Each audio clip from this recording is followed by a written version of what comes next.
नमस्ते, आप सभी का स्वागत है मेरे चैनल में चिराग एस्ट्रोलॉजी। और हम बात कर रहे हैं अक्टूबर मंथ की। अक्टूबर मंथ कैसा रहेगा Sagittarius moon sign and ascendant धनु राशि और लग्न वालों के लिए, और राशि और लग्न दोनों के लिए ये बहुत इंपॉर्टेंट टाइम है और दोनों को ये समझना देखना चाहिए। देखिए, आपको अपना डिटेल्ड चीज़ें समझनी है तो आपको अपना बर्थ चार्ट पता होना चाहिए। और कुंडली कैसे देखे पार्ट 1 मेरा वीडियो है, वो देखिए। अगर आपको नहीं पता है बर्थ चार्ट क्या है क्या नहीं, तो आपको पूरा राशियाँ, ये स्थान क्या है, वो समझ में आएगा। बहुत सारे लोग कमेंट्स में लिखते हैं कि हमें पता नहीं है क्या बर्थ चार्ट है, क्या राशि है, और आपको वो समझना पड़ेगा, तब आपको ज़्यादा क्लैरिटी होगी। और दूसरी चीज़, बहुत सारे लोग कहते हैं कि आप हमें चिराग जी पढ़ाइए, हमें आप कोचिंग चाहिए, आपसे सीखना है। तो मैं आपको राय दूंगा कि मेरे वीडियोस हैं 1 बाय 1, उसमें मैंने स्टेप बाय स्टेप बहुत सारी चीज़ें पार्ट 1 2 3 में, मतलब बहुत सारे 12-15 से ऊपर हैं, तो सारे देखिए, समझिए, आपको बहुत कुछ सीखने समझने मिलेगा। इवन ग्रहों के कॉम्बिनेशन और साढ़े साथ ही सारी चीज़ों पे बनाया हुआ है, तो आपको उसमें डिटेल मिलेगा। और यहाँ पर अक्टूबर इसलिए इम्पोर्टेंट है क्योंकि यहाँ पर गुरु का वक्री स्थिति में परिवर्तन हो रहा है, यानी कि गुरु महाराज जो है वो वक्री स्थिति में जा रहे हैं, रेट्रोग्रेड हो रहे हैं 9 अक्टूबर को। और 17 अक्टूबर को सूर्य जो है राहु केतु के साथ कॉम्बिनेशन में चल रहे हैं, वो ब्रेक करके वहां से आगे बढ़ेंगे, लेकिन तुला में जा रहे हैं अपनी नीच राशि में, तो वो एक इंपॉर्टेंट मूव है। और तीसरा है मंगल 20 तारीख को ट्रांजिट कर रहे हैं कर्क में अपनी नीच राशि में, मिथुन से जा रहे हैं कर्क में अपनी नीच राशि में, तो वो एक बहुत बड़ा मूव है। और लंबे समय तक रहने वाले हैं कर्क में मंगल। कॉम्बिनेशन वाइज वो क्या इफेक्ट देंगे वो समझेंगे। तो ऐसे ही डिटेल्ड वीडियोस मैं आपके लिए लेके आ रहा हूँ, इसलिए आपको मेरा चैनल चिराग एस्ट्रोलॉजी लाइक करना है, शेयर करना है, सब्सक्राइब करना है, बेल आइकन जरूर दबाएं ताकि आपको लाभ हो, और आप सबको लाभ होगा तो मुझे खुशी होगी। यहाँ पर देखिए सजिटेरियस वालों के लिए क्या सिचुएशन है मंथ एंड की, और मंथ एंड के बाद ग्रह जहाँ सेटल है वो स्थिति हमने दर्शाई है, और पूरे महीने में वो क्या इफेक्ट देके यहाँ पहुंचेंगे वो समझेंगे। तो शनि अपनी जगह पर बैठे हैं वक्री स्थिति में थ्रू आउट द मंथ, और उनकी नीच दृष्टि और वक्र दृष्टि पंचम भाव पे है ही है। उनकी एक और दृष्टि आपके भाग्य भुवन पे है, और एक दृष्टि उनके आपके 12th हाउस पे है वक्र, और यहाँ पर दृष्टि जो है वक्री स्थिति में। और आपका राहु जो है वो 4th हाउस में अपनी जगह पर बैठा है, और केतु यहाँ पर है, सूर्य उनके साथ है 17 अक्टूबर तक, फिर वो ट्रांजिट करके तुला में चले जाएंगे। उसके बाद गुरु जो है वो यहाँ पर अपनी जगह पर ही है, लेकिन 9 अक्टूबर से वक्री हो रहे हैं 6ठे भाव में। मंगल जो है वो 20 अक्टूबर तक आपकी 7th हाउस में आपके रहेंगे, और वहाँ से वो ट्रांजिट करके नीच राशि में जा रहे हैं कर्क में 20 अक्टूबर से। और शुक्र बुध जो है वो शुक्र तुला से यहाँ जाएंगे अष्टम भाव 11th हाउस से 12th हाउस में, और बुध भी वहाँ उनके साथ मंथ एंड में पहुँच रहे हैं। सो ये स्थिति है, केतु कर्मस्थान में है। आपको ध्यान क्या रखना है, देखिए शनि की जो दृष्टि चल रही है वक्र और नीच, उसका पंचम भाव में इफेक्ट है। स्टॉक मार्केट ध्यान रखिएगा, लॉन्ग टर्म के इन्वेस्टमेंट है ठीक है, अदरवाइज आपको प्रॉब्लम क्रिएट करेगा शनि शॉर्ट टर्म में। आपको संतान प्लानिंग करनी है तब भी ध्यान रखना है, संतानों के करियर में, या स्टूडेंट्स हैं या जॉब कर रहे हैं, बिजनेस कर रहे हैं, उसमें भी ध्यान रखना ज़रूरी है ये नीच दृष्टि की वजह से। और उनकी हेल्थ को लेके भी थोड़ा ध्यान रखिएगा।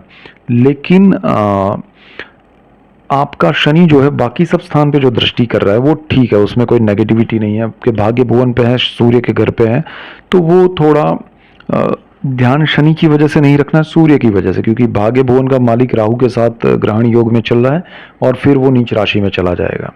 तो ये स्थिति में भाग्य का आपको जो सपोर्ट नहीं मिल रहा है वो कंटिन्यूटी रहेगी अक्टूबर तक। और सूर्य यहाँ 17 अक्टूबर से 1 महीने के लिए ट्रांजिट करेंगे, तो अक्टूबर में राहु के साथ है, अक्टूबर मिड से वो तुला में जा रहे हैं, तो थोड़ा आपको डिसअपॉइंटमेंट मिलेगा भाग्य से, भाग्य का सपोर्ट नहीं मिल रहा है, वो कंटिन्यूटी रहेगी अक्टूबर में। शनि आपका 12th हाउस पे दृष्टि कर रहा है, वो ठीक है, अच्छा है, उसमें कोई नेगेटिविटी नहीं है। विदेश के मामले में आपके लिए चीज़ें पॉजिटिव बनेगी, लेकिन 20 अक्टूबर तक ठीक है। 20 अक्टूबर के बाद विदेश का मालिक जो है वो मंगल संतान भाव का भी मालिक है, और अपनी नीच राशि में अष्टम भाव में जा रहा है। थोड़ा ध्यान रखिएगा कि विदेश के मामले में आपको ज़्यादा बड़े निर्णय नहीं लेने चाहिए। पढ़ाई के लिए संतानों को विदेश नहीं भेजना चाहिए, या है तो उनको थोड़ा हर्डल्स प्रॉब्लम्स आएंगे, वो कंटिन्यूटी बनी रहेगी और मंगल थोड़े लंबे समय के लिए वक्री स्थिति में है। 20 अक्टूबर से पहले अगर उनके लिए कुछ अच्छा हो जाता है, उनके लिए जॉब मिलना या कुछ भी, तो उनका परमानेंट वीज़ा हो जाना या ग्रीन कार्ड होना, वो अगर हो जाता है तो आपके लिए कोई प्रॉब्लम नहीं है। अदरवाइज थोड़ा नेगेटिव यहाँ पर है, समय निकालना पड़ेगा संतानों के लिए। दूसरा, आपके प्रेम के मामले में नेगेटिव रिजल्ट्स मिलेंगे।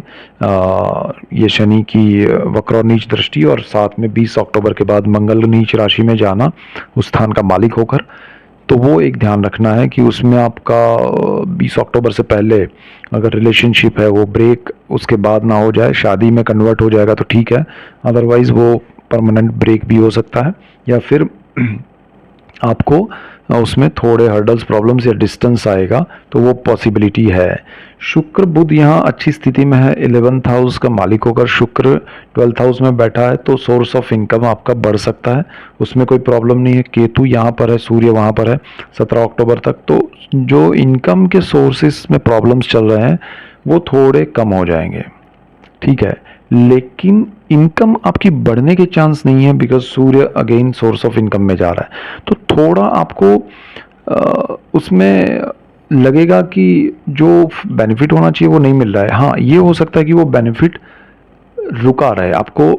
सूर्य के ट्रांजिट, यहाँ से सूर्य जब मिड ऑफ अक्टूबर नवंबर में यहाँ चला जाएगा, ये वक्री शनि में 15 नवंबर को मार्गी हो जाएगा, तो सारी चीज़ें आपके लिए बेनिफिशियल हो जाएगी।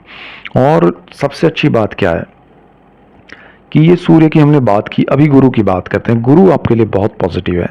गुरु जो है वो आपके सुख भाव का मालिक है, वक्री स्थिति में आ रहा है, सुख अचानक मिल सकता है, बढ़ सकता है, बेनिफिट हो सकता है आपके। अगर आप पढ़ाई करना चाहते हैं, आगे कुछ डिग्री हासिल करना चाहते हैं, तो वो मिल सकती है। गुरु यहाँ आपके लिए जॉब में प्रमोशन इंक्रीमेंट के योग कर रहा है। हो सकता है प्रमोशन डिक्लेयर हो जाए, इंक्रीमेंट डिक्लेयर हो जाए, बट वो मिले आपको या तो 20 अक्टूबर से पहले, 17 अक्टूबर से पहले, या फिर नवंबर मिड के बाद, तो वो एक चीज़ हो सकती है, बट वो मिलेगा ज़रूर। आपको जॉब नहीं है तो मिल जाएगा, उसमें आपका ऑफिस जो है जिसमें आप बैठते हैं, वर्क प्लेस जो है वो आपका अगर डिस्कम्फर्ट है तो वो कंफर्टेबल हो जाएगा। गुरु का मैं डिटेल वीडियो आपको देने जा रहा हूँ, वक्री गुरु का, बहुत डिटेल में, तो वो भी आप देखिएगा। तुला में सूर्य जा रहे हैं उसका भी डिटेल वीडियो आपको मिलेगा, और मंगल जो नीच राशि में जा रहे हैं उसका भी। तो आप यहाँ कंबाइंड रिजल्ट समझिए, वहाँ सेपरेट भी समझिए, और सब मिला के आपको क्या हो रहा है वो भी समझिएगा। गुरु आपके कर्मस्थान पे दृष्टि कर रहे हैं, तो आपका कर्मस्थान सेफ है, लेकिन उसमें आप बड़ा प्रोजेक्ट, बड़ा इंक्रीमेंट, बड़ी पोजीशन के लिए अभी मत भागिएगा जब तक ये सूर्य की स्थिति है। भाग्य का सपोर्ट नहीं है, तो गुरु यहाँ बेचारा अकेला सपोर्ट कर रहा है। राहु की भी दृष्टि है यहाँ पर, इसलिए थोड़ा ध्यान रखना है। केतु वहाँ बैठा है, इसलिए ध्यान रखना है। तो बड़ा कुछ नहीं करना है, गुरु का सपोर्ट मिल रहा है वो बेस्ट है। गुरु की एक दृष्टि आपके 12th हाउस पे है, तो 12th हाउस पे जो लोग बाहर है, विदेश में है, उनके लिए ग्रीन कार्ड मिलना, जॉब मिलना, उसमें बाहर की कंपनी में आपको आउटसोर्सिंग से मिल जाए जॉब, या वहाँ बिजनेस में सपोर्ट मिल जाए, रहने के लिए सपोर्ट मिले, वो सारी चीज़ें आपके लिए अच्छी होगी और डेफिनेट उसमें बेनिफिट होगा। ओनली थिंग इज़ आपको थोड़ा कंप्रोमाइज़ करना पड़ेगा। आफ्टर 28 अक्टूबर मंगल आपका नीच राशि में जा रहा है। गुरु जो है उसकी एक और दृष्टि, नीच दृष्टि और वक्र दृष्टि पड़ेगी 9 अक्टूबर के बाद आपके सेकंड हाउस पे, एंटायर फैमिली। तो परिवारजनों के लिए आपको ध्यान देना है। परिवार के लिए आप कुछ भी करेंगे आपको लाभ नहीं होगा, परिवार से सपोर्ट नहीं मिलेगा, परिवार से एक डिस्टेंस क्रिएट होगा, और जो आपके सेविंग्स है वो भी खर्च होंगे, और आपको वाणी पे कंट्रोल रखना पड़ेगा। हालांकि उस स्थान का मालिक शनि अच्छी स्थिति में है, तो जो वक्र दृष्टि से गुरु यहाँ नेगेटिव रिजल्ट दे रहा है, शनि उतना नहीं देने देगा, तो ये एक बेनिफिट है। और दूसरा बेनिफिट ये है कि मंगल यहाँ से नीच राशि में होते हुए उच्च दृष्टि कर रहा है आपके सेकंड हाउस पे, मकर राशि पे, जो उसकी उच्च राशि है। ये आपके लिए पॉजिटिविटी क्रिएट कर रहा है, तो शनि मंगल यहाँ आपके लिए सेकंड हाउस को लेके उतने नेगेटिव होने नहीं देंगे गुरु के रिजल्ट्स को। So this is the best thing.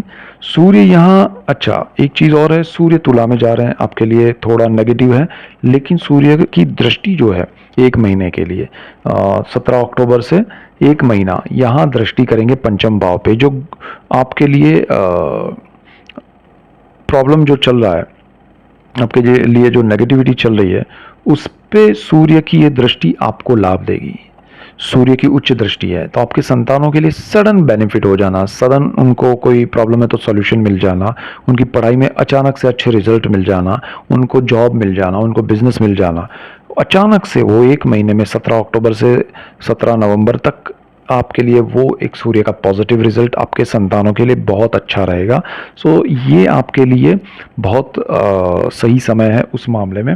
सो ये मेन पॉइंट्स हैं जिस पे आपको ध्यान रखना है, आपको सेपरेट करना है कि कहाँ कहाँ लाभ है। गुरु से, शनि से, शनि की एक दृष्टि यहाँ पंचम भाव को लेकर नहीं अच्छी है, तो बीच में सूर्य आपको सपोर्ट कर रहा है।